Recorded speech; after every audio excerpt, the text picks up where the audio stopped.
Welcome to the Hank Haney Podcast here on nofilter.net. You can see the Hank Haney Podcast on nofilter.net. You can hear the Hank Haney Podcast on iHeartRadio or wherever you get your podcasts. So today's podcast, I want to focus in on statistics, golf statistics, and how you can understand your statistics and what statistics are important for you to improving your game. Because I'm assuming that everybody listening to the Hank Haney Podcast plays golf and would like to get better at golf.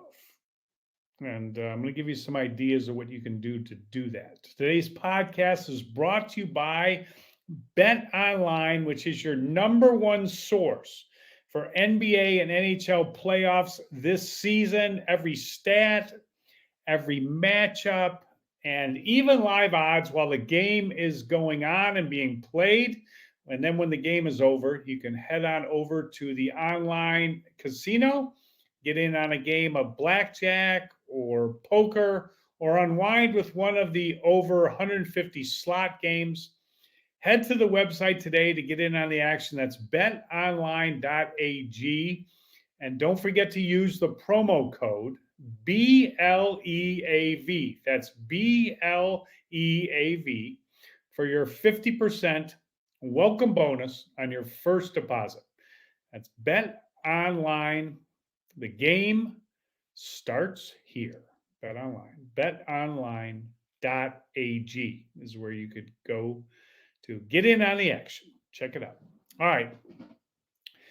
PGA Tour statistics are one thing, but the statistics that amateur golfers need to become better is another thing. A lot of them are overlapping. A lot of them are the same. On the PGA Tour, they keep statistics called strokes gained statistics. These statistics are a way for players to be compared with their peers in different tournaments, no matter where they play. Now, back in the day with the statistics on the PGA Tour, they weren't very sophisticated. They kept greens of regulation. They kept fairways hit. They maybe kept putts per round. But with players playing different golf courses, not everybody playing the same tournament, the same courses, statistics were misleading at best, but that was all they had. So it was better than nothing.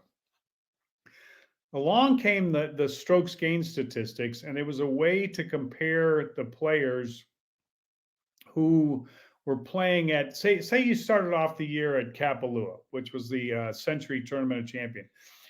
Big, huge greens, wide fairways, and that was your first tournament. Again, compare that to a player whose first tournament was Pebble Beach.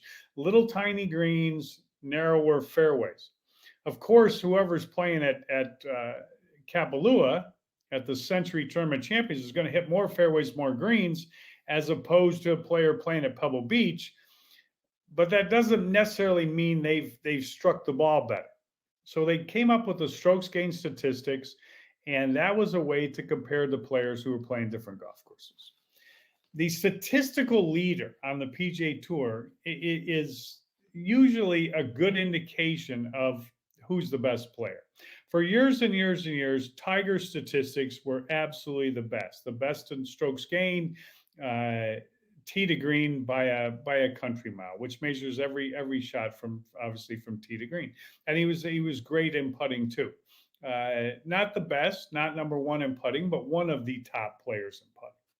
Scottie Scheffler is now the current number one player in the world. Now, I say that not because that's what he's ranked on the bogus official world golf rankings, which are absolutely ridiculous because they don't include any of the LIV players. But Scottie Scheffler is the best player in the world. And it's not particularly close at this point in time.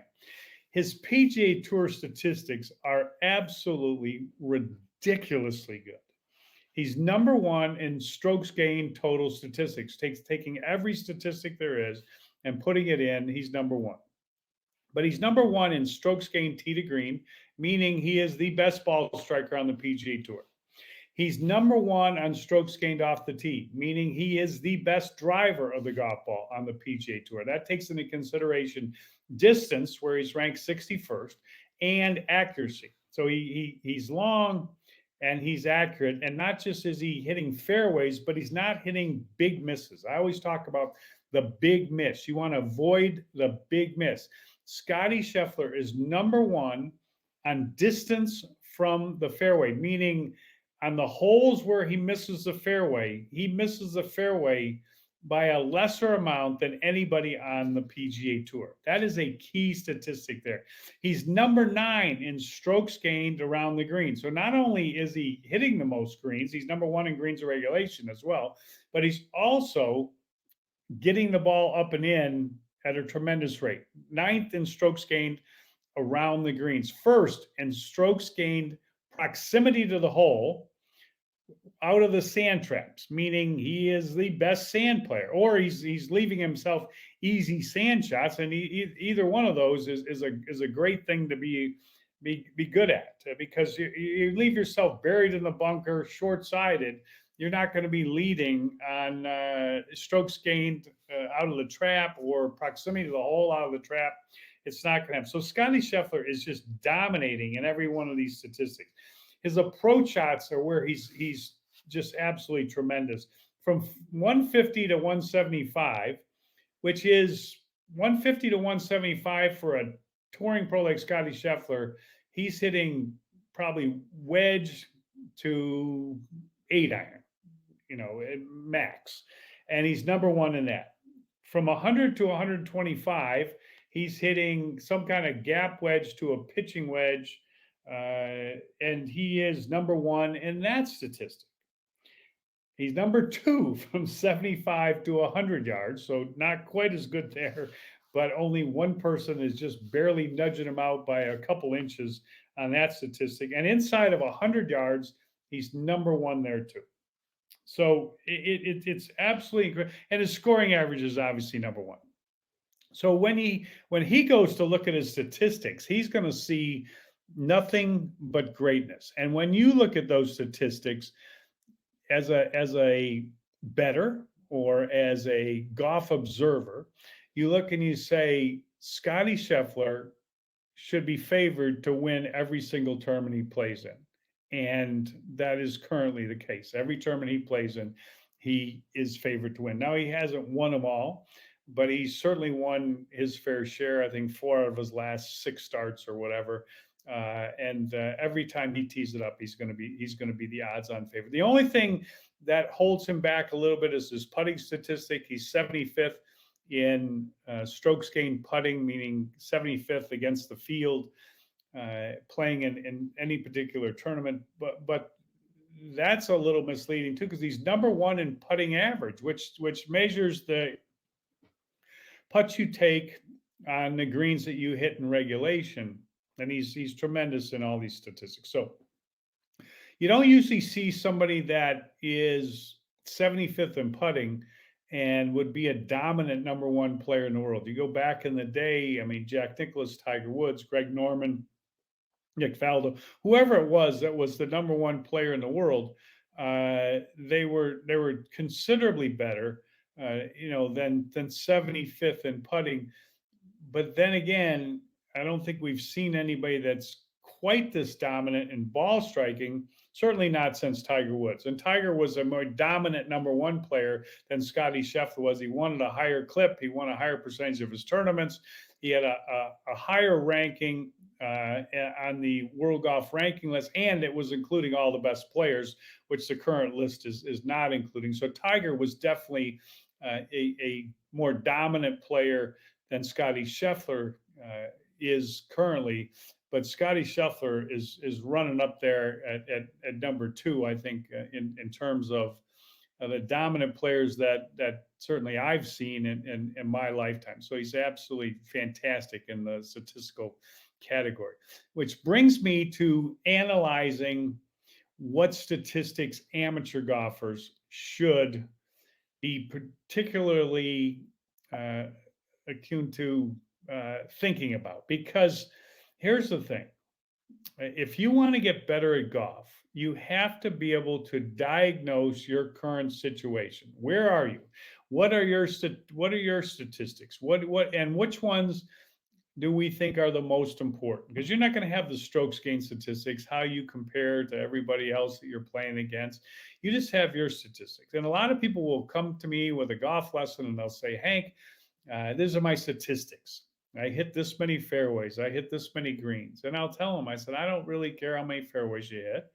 You could hit 12 fairways and hit two balls out of bounds, and that's not good driving. You could hit 10 fairways and barely miss the ones that you do miss, the four fairways that you do miss, 14 fairways in a round that you could hit because you got the four par threes. And you could barely hit, you could barely miss those four fairways. And that would be much better driving than hitting 12 fairways and hitting two balls out of bounds. You have to avoid the big miss. The number one statistic that I look at when I'm analyzing amateur golfers is penalty shots. This is not a statistic that's kept on the PGA Tour. It's mixed into the strokes gain statistics, and in particular, strokes gain statistic off the tee. But I always tell people the first thing you want to do is these are my three keys to golf. And number one is eliminating penalty strokes. That is the first thing you have to do. So I'm not really worried about how many fairways you hit. I'm worried about my definition of a good tee shot. I want you to hit as many good tee shots as you can. And my definition of a good tee shot is quite simply any one you can find. If you can locate your tee shot, it's not that bad. You want to be able to find your ball. You have to fix your big miss. You have to eliminate penalty shots. The next statistic that I look at is my number two key to playing better golf, and that is eliminating what I call two chips. So I will ask my students, what did you shoot? They will give me a score. Then I will ask them, how many penalty shots did you have? And of course, with penalty shots, you have to count two penalty shots for an out of bounds or a reload from wherever you hit the last one from. And I also count a penalty shot when you have to play out sideways from a bunker, from the trees, from the desert. You took a swing, you took a shot, you didn't cover any ground, so that's a penalty shot. All right. With the two chips, I'm talking about two chips, two pitches, two sand shots. I'm talking about any time you are in close proximity to the green and you don't get the ball on the green in one shot. That is what I call a two chip. Now, this is a statistic that's mixed in on the PGA Tour in terms of strokes gained around the green. Obviously, if you take two chips to get on a green or two pitches or leave it in the trap on your first attempt and don't get it out, your strokes gained statistics around the green is not going to be very good. But on the amateur golf level, it's just number one, getting the ball on the green. That is your important statistic that you want to focus in on. Every single time, get the ball on the green, which means when you get in a tough spot, you have to play conservatively. You don't try to get too cute. You don't try to get the ball close to the hole when you have a very, very difficult shot. You make sure that no matter what, you get that ball on the green. And if you do that, you will lower your handicap, you will lower your scores. The third statistic that I look at, my third key to playing better golf, is eliminating three putts. So rather than counting your putts, I want to know how many three putts you had. Now, the amount of putts you had is important, but once again, it's misleading. How long were your first putts? If you hit 18 greens in regulation, you're going to be a long way from the hole most of the time, and you're probably going to take a high number of putts. Whereas if you hit 6 greens in regulation and you're chipping the ball 12 times, you're going to have shorter putts, and you're going to hit a lower number of putts. So that statistic is going to tell you, hey, I didn't take a lot of putts, so I putted good. But maybe you had short putts, and maybe the guy that had a lot of putts took long putts. So very misleading again. Three putts are not misleading. It's how many you had. Now, the more greens in regulation you hit, the more you're going to have three putts.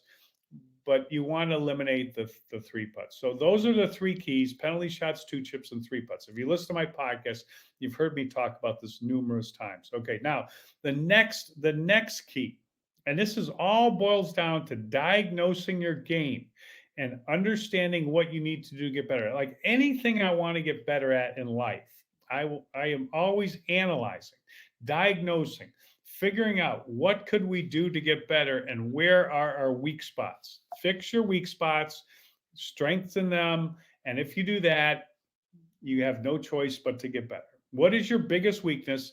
Work on that weakness, eliminate it, make it a strength if you can, and then you're on your way to improving. Okay, so statistically, penalty shots, 2 chips, and 3 putts. The next thing I'm going to ask people is how many greens in regulation did you hit? That's what I'm going to ask them. Okay. Now, if they take a lot of penalty shots, they're probably not hitting a lot of fairways. They're probably hitting the ball in trouble. So it's limiting the amount of greens that they could hit. If they hit the ball a short distance, they're not a long hitter. It's harder to hit greens. You're not going to hit a lot of greens with a 5-iron or a 5 hybrid or a 3 hybrid or a 5 wood or a 3 wood. You're not going to hit many greens. But if you have short irons into the greens, then you have a better chance to hit more greens. And if you don't hit the ball in trouble, you have theoretically 18 chances to get a ball on a green. And if you have a short distance into those greens, then you're gonna hit more greens. So there's a lot of factors that go into greens in regulation. Once people tell me how many greens in regulation they hit, I can quickly ascertain how they're going to hit more greens in regulation. And number one is you're going to hit more drives in play. Number two, you're going to hit the ball longer, because when you hit the ball longer, and it's amazing what distance does for you, because distance gives you accuracy. The longer you hit the ball, the more lofted club you can hit into the greens. And the more loft you have on a club, the more accurate you're going to become with that club. 9 irons go straighter than 8 irons. 8 irons go straighter than 7 irons. 6 irons go straighter than 5 irons. Just a fact. Every mile an hour adds 2.5 yards of speed to your or 2.5 yards of distance to your ball. If you increase your club head speed 4 miles an hour, you've increased your distance by 10 yards. And since you're hitting 2 shots on average on every hole, that's 20 yards. That difference equates to roughly about 2 clubs difference. So if you can hit 8 iron instead of 6 iron, if you can hit 7 iron instead of 5 iron, if you can hit 9 iron instead of 7 iron, you're gonna hit more greens in regulation. So distance is very, very important in terms of your greens in regulation. But the other thing is you just have to hit the ball better. If you make a better swing, you hit better shots, you hit better iron shots, and you will hit more greens. Now, to do that, you have to fix your big miss. What is your bad shot? Fix your worst shot. Whatever your worst shot is, fix that shot, and you'll be on your way to hitting more greens in regulation. So I want to know how many greens in regulation you hit. If you're not hitting any greens in regulation, that tells me that you're driving it wildly, so you don't have as many opportunities to hit, and or you're hitting it a short distance, and or you are also making bad swings and you're not hitting the ball straight or solid, or all of the above. Okay. All right. The next thing that I'll analyze is, of the greens in regulation that you missed. Let's say you hit 9 greens in regulation. You missed 9 greens. I want to know on those 9 greens you missed, how many times, this is a very important statistic, how many times did you short side yourself? By short siding, I mean missing it on the side where the pin is. So if the pin is on the right, you want to miss it to the left, so that you have the whole green to work with when you go to hit your short game shot, your chip shot, your pitch shot, whatever it might be. You want green to work with. If your pin is on the right and you miss it to the right, now you're pitching with not much area to green to work with. Generally speaking, you'll probably be pitching downhill on a green that's running away from you. It's going to be very difficult to get the ball close to the hole. You try to get it close to the hole, you miss it short. Next thing you know, you got a 2 chip. So your percentage of up and ins is another key statistic. But the percentage that you get the ball up and in, let's say you missed 9 greens. I want to know, okay, how many of those did you get up and in? If you get, 3 of them up and in, you're getting an up and in percentage of 33%. That's not great. It's not, depends on your handicap. It's not, the worst ever, but it's not great. There's strokes to be had by getting the ball up and in better. But if you missed those 9 greens and you missed 6 times on the short side and you got 3 of them up and in, then that is actually very, very good short gaming, because you didn't give yourself much of an opportunity to get the ball up and you still got 3 of them up and you really only had 3 easier. There's no easy shots in golf, but you had 3 easier chances to get the ball up and you got it. But if you missed 9 greens and you missed all 9 on the wide side and you left yourself in a good spot, you had the easiest possible short game shots you could have, and you got 3 of them up and in, that's, not great. I mean, and of course it depends on your handicap, but it's definitely not great if you're the scratch player or you're dreaming to be one. So that is a statistic that I always want to know. Not just how many greens you hit. Okay, that's important, but of the greens you missed, how many times did you short side yourself, and how many times did you miss on the wide side? And then what I want to know is, of those ones that you missed on the wide side, remember, we already have kept track of our 2 chips. And 2 chips happen when you either have a bad short game or you keep leaving yourself in very bad places, or a combination of the 2 things. But once you know how many greens you missed, how many times you short-sided, then I want to know, okay, of those balls that were not short-sided, what percentage did you get up and in?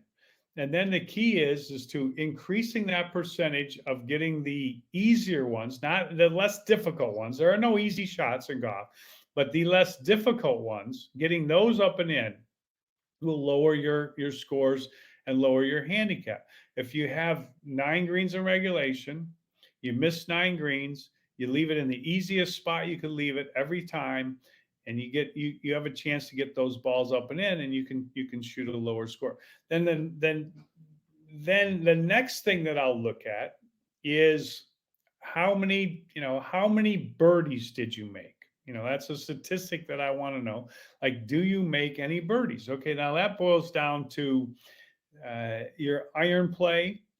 It boils down to your distance. Do you get the ball close to the green or on the green in 2 shots on par 5s? And then, of course, obviously your putting ability, because now we've gone from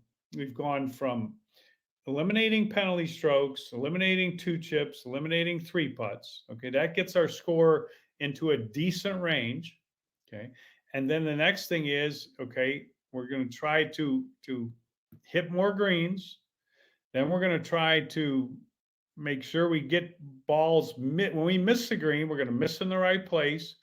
We're going to increase the amount of up and ins that we have by missing in the right place and getting better at those less difficult shots. And then the next step is making more putts. And to make more putts, we have to get the ball closer to the hole. So that's iron play, and it's our putting and our consistency with our putting.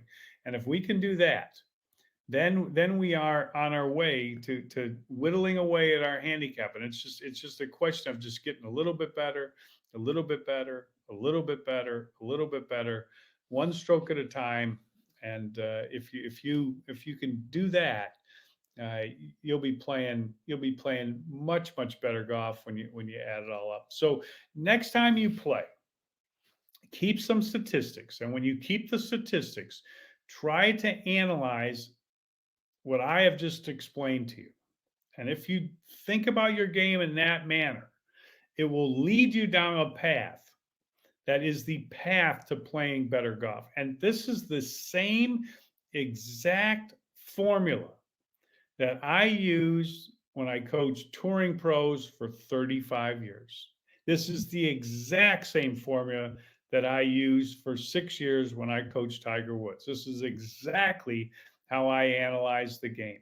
I took the statistics they had on the PGA Tour, but I also had my way of looking at the statistics that I've just explained to you. And if you look at your statistics that way, and you look at your game that way, you're looking at it from a professional eye view, a great professional eye view. And if you do that, you're on your way to playing better. I hope everybody enjoyed the podcast. Today's podcast was brought to you by Bet Online. It's your number one source for the NBA and NHL playoffs this season. Every stat, every matchup, and even live odds while the game is being played. When the game's over, you can head on over to the online casino, get in on the game, a blackjack or poker, or unwind with one of the over 150 slot games. Head to the website today to get in on the action. And don't forget to use the promo code BLEAV for your 50% welcome bonus on your first deposit. That's Bet Online. The game starts here. BetOnline.ag is where you find it. And remember that if you are interested in a golf lesson and figuring out how to play better golf, I am available for those either in Scottsdale, Arizona, or most of the time in Highland Park, Illinois, at the golf practice, phenomenal practice facility that I teach at. And you can find out all the information for that at haneyuniversity.com. So go there and check it out. Hope everybody has a great day. Thanks for listening to the Hank Haney Podcast and watching it on nofilter.net and YouTube TV. The Hank Haney is where you find it at both those places, and listen to it on iHeartRadio or wherever you get your podcasts. Hope everybody has a great day. Stay safe, stay healthy, and we'll talk to you soon on the Hank Haney Podcast.